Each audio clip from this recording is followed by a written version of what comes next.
I'll be discussing with the management protocol that we follow at our institute, SGPGI. So I'll be starting. So what should be done at the triage? So at triage, the presumptive OT patients who are RT-PCR negative patients who are having a COVID-like illness are supposed to come there, and all patients who are presenting to the institute with acute febrile illness, any history of fever, will be treated as a suspected COVID, and especially if they have got severe acute respiratory illness, SARI. So what should be done at triage? Triage is a very important point, and we should presume all patients to be having COVID. So it is important to follow all IPC measures, and all the persons should be there in full PPE during management, because any of them then can be positive with COVID. And immediately we should send one sample of by TrueNet and another sample by RT-PCR, because sending both of them is very important, because sometimes we may get a false test. And if RT-PCR is positive, the patient should be transferred to ICU or isolation, whatever is applicable to the patient according to the clinical condition. And it is very important to send all important investigations like CBC, RFT, LFT, RBS, and coagulation profile, chest X-ray, urinarium, and LDH, and all important biomarkers which are important for COVID at the T3 area itself, at the triage area. Because COVID, actually, the management of COVID is very much time dependent. We should not waste even a single hour. So it is very important that all these things should be sent at T3, all RT-PCR samples and all blood investigation, chest X-ray, so that we can manage the patient whenever these things are available at their place of transfer. And if the patient is not transferred, we can manage the patient at T3 itself. So what should be done at T3, at triage area, that all patients with acute febrile illness and with respiratory localization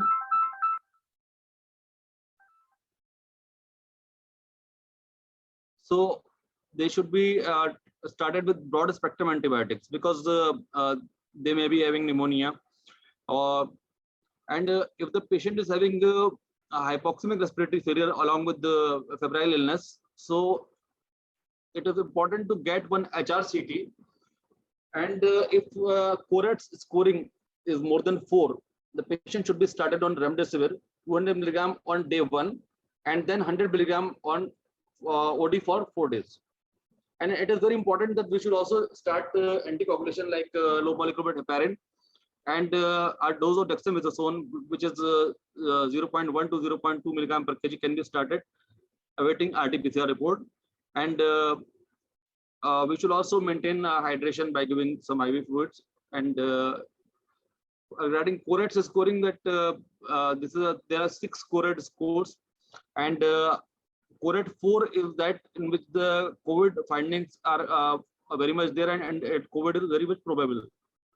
And COVID 5 is COVID is highly likely, and CORAD 6 is PCR proven COVID. So it is important to get HRCT at this stage, so that awaiting a RT-PCR report, we can get a diagnosis of COVID.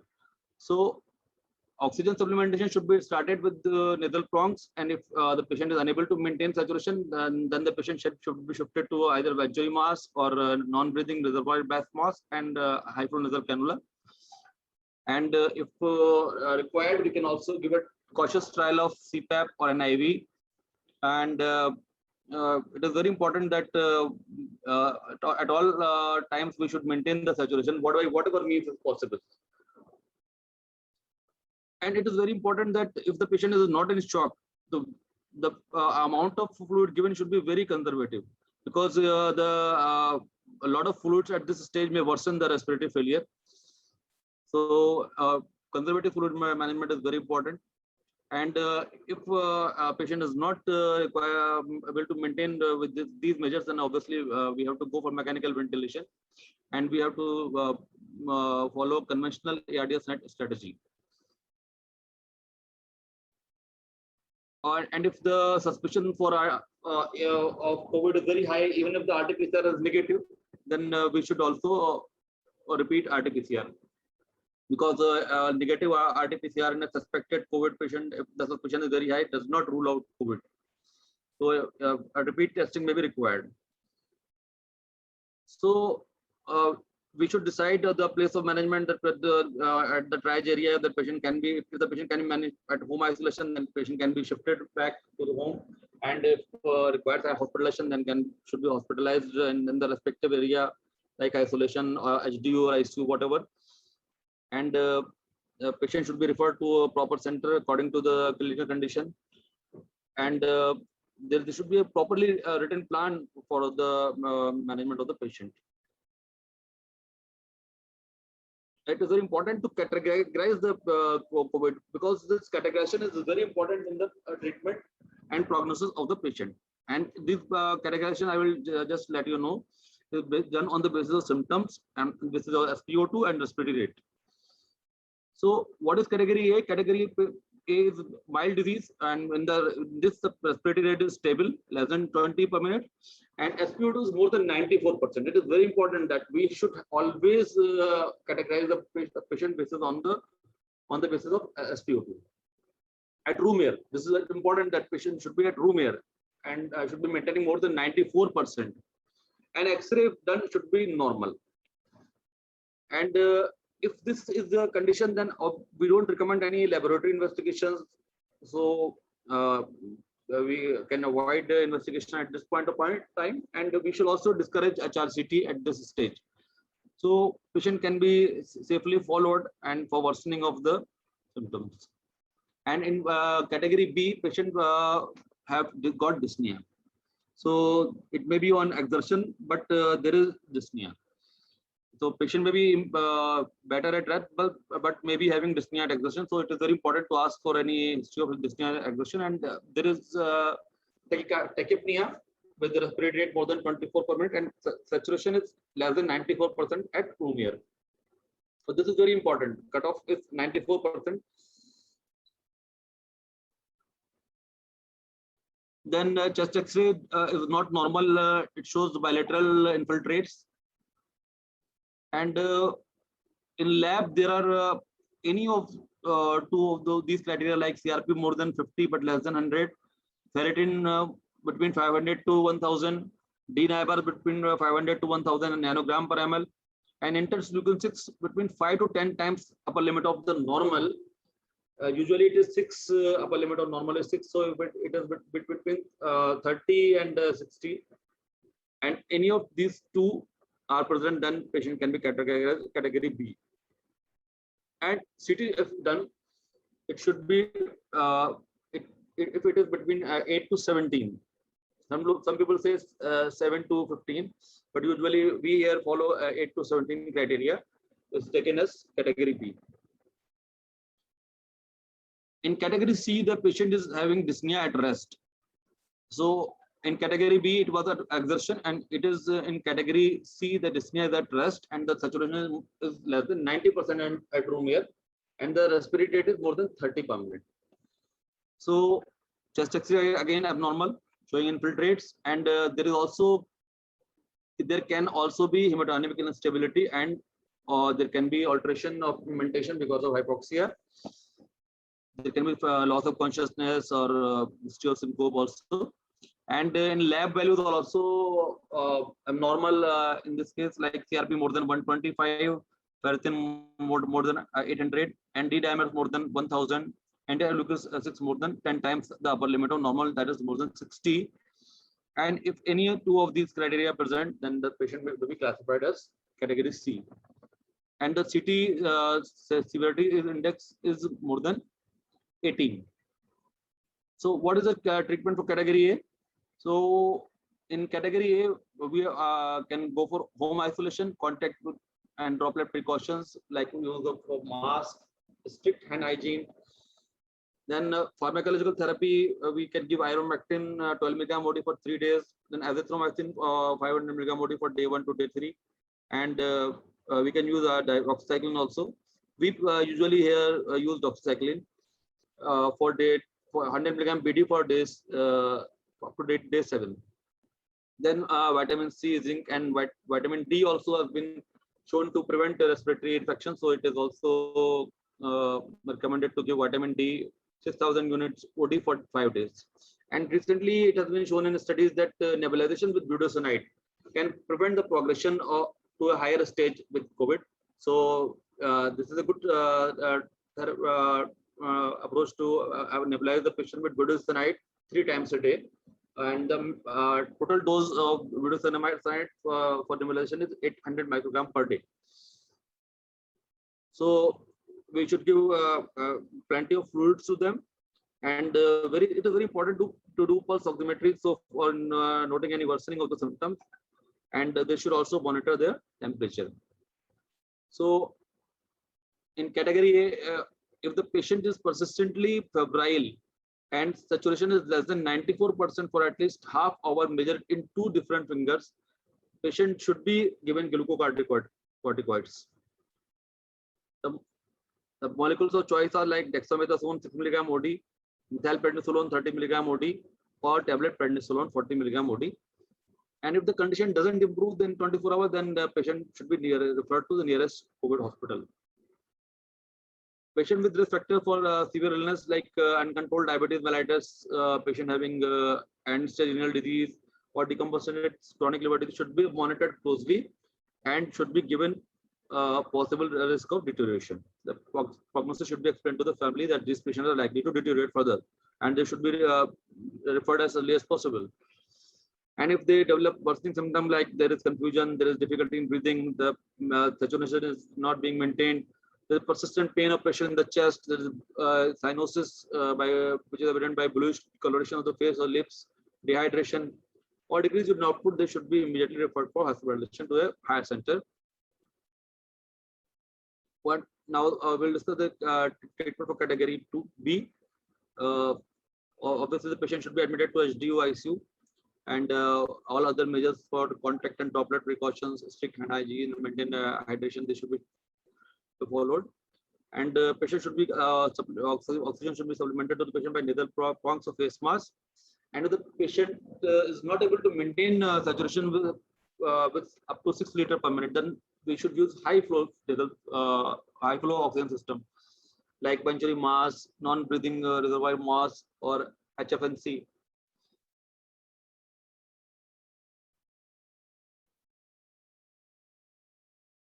It is important that we should maintain target saturation should be 92 to 94%, and in COPD patient it should be 2% lower, like 88 to 92%.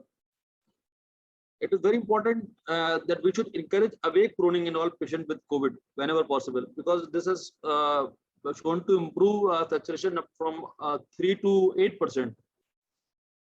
So it is very important that we should ask patient to do proper proning, and we should teach them how to do proper proning by placing that their abdomen should not be compressed. They should place a pillow beside their beneath their hip and the chest, so that abdomen is not compressed. Then we should also give symptomatic treatment like paracetamol for fever and pain, and antitussives can be given for cough. Then vitamin C can be given 500 milligram TDS, zinc can be given 50 milligram OD, and vitamin D again for 5 days. And we can also nebulize with budesonide in this stage for preventing further progression of the disease.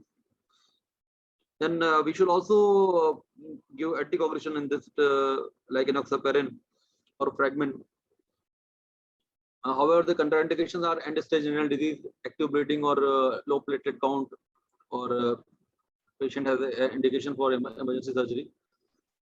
And patient can also be given unfractionated heparin if the patient is having end-stage renal disease. And if the creatinine is not very high, but it is rare, you can also give fragment, 5,000 units OD or BD, whatever the clinical condition demands. And at this stage, we should give either IV methylprednisolone 0.5 to 1 milligram per kg, or dexamethasone 0.1 to 0.2 milligram per kg for 5 to 7 days, depending on the clinical condition.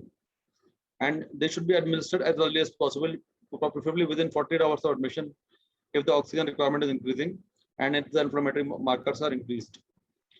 The duration of the dose should be titrated as per the clinical and residual response. Sometimes the patient may require even for higher days, higher number of days.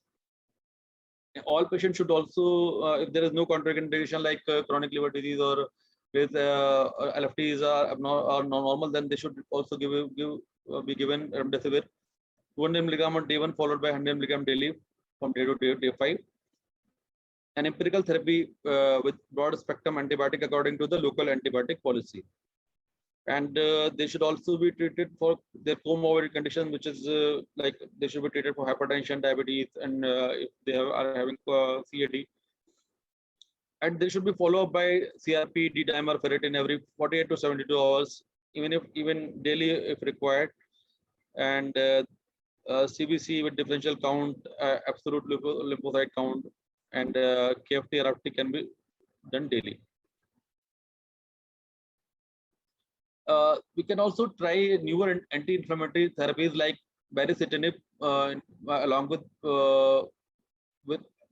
among patients who are already receiving remdesivir.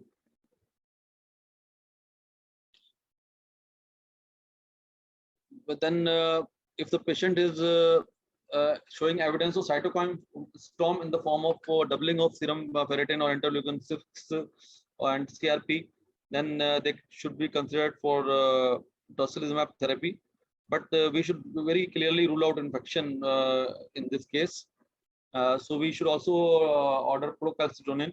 And if the procalcitonin is normal and there is no evidence of infection, like TLC counts are normal, then patient may be considered for tocilizumab therapy if there is clear evidence of cytokine storm along with the worsening of the clinical condition of the patient.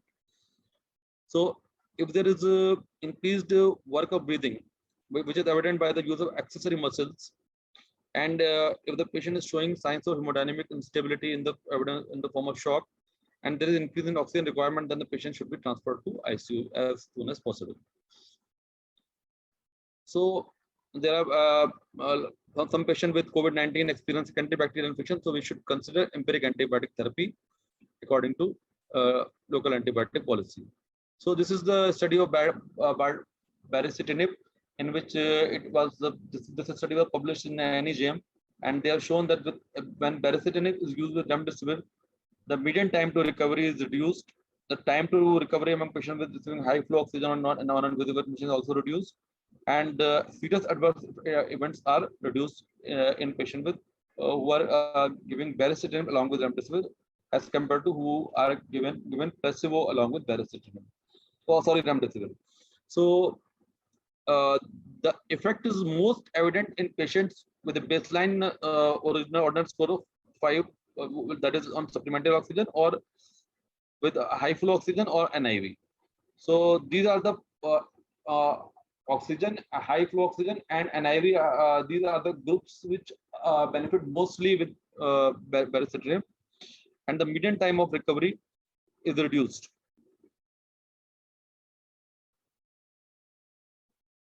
So this is the summary of the various drugs which are used. Remdesivir should be used in early period, and dexamethasone should be started after day 4, and baricitinib also started along with the remdesivir. So now the treatment for category C. Obviously, we should use the cautious trial of CPAP or NIV. HFNC or NIV has shown to be beneficial in preventing intubation in patients with very high flow or very high oxygen requirements. Use of conservative fluid management is very important, because patient may worsen, their respiratory failure may worsen if there is excessive amount of fluid is used. And now this dose of steroid is doubled, which was in category B. We have to use higher dose. That the dose was Dexa was 6 milligram OD there, it is 6 milligram BD there. And methylprednisolone has to be given there. It was 0.5 to 1 milligram per kg. Now we have to use 1 to 2 milligram per kg.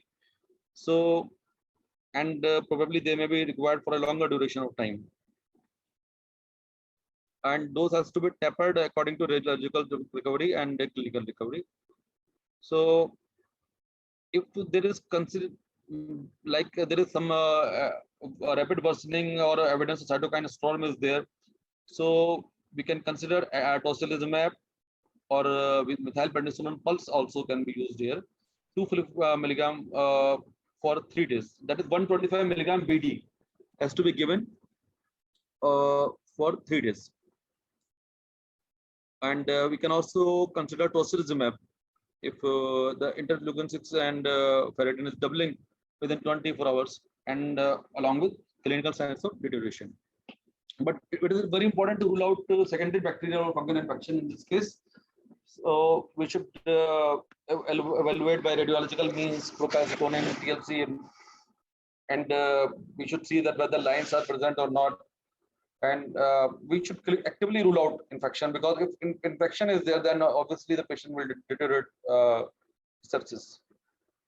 Remdesivir has to be given for in this group 200 milligram on day 1 followed by 100 milligram for day 5. And empirical antibiotic therapy, probably we have to increase the grade of antibiotics because the patient is in ICU.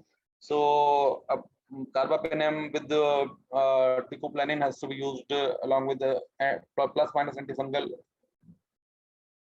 Then it is very important to control comorbid conditions, especially sugars in this group, because deranged blood sugars are very common because the dose of steroid we have increased right now. And now the dose of low molecular weight heparin also doubles in this case. It has to be therapeutic. Previously we were using prophylactic dose, and now we are using therapeutic dose. So the dose has to be doubled, and it's very important to monitor platelet count and coagulation parameters, because there is high risk of bleeding. Then thiamine can be given along with vitamin C IV for the patients who are on mechanical ventilation. And we have to sometimes intubate patient, and if they are not able to maintain, and if the patient is on ventilation, then it is preferable to use conventional ARDS net strategy, and if possible we should go for proning and recruitment maneuvers. Thank you.